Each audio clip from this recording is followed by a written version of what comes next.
মন্ডল। তোমার কি সমস্যা হচ্ছে? এই মুখ ব্যথা হুম। আর খাই পাচ্ছি না। মুখ দেখে আঁকাড়াও ঘা হয়েছে, তাই তো? হুম। কতদিন থেকে হয়েছে? মাস আঁকাড়াও। বেশি। হুম।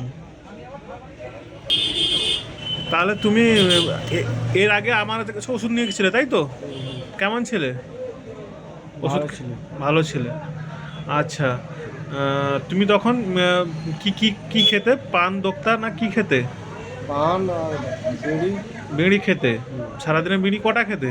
সারাদিন খাই না, ভাত খাওয়ার সময় ভাত খাই। খাওয়ার সময়। আর পান কি পান খেতে? সাত। এখনো 60 পান খাও, তাই তো? হুম। কটা খাও সারাদিনে? সারাদিনে 3টে। বয়স কত যেন? বয়স 15 হবে।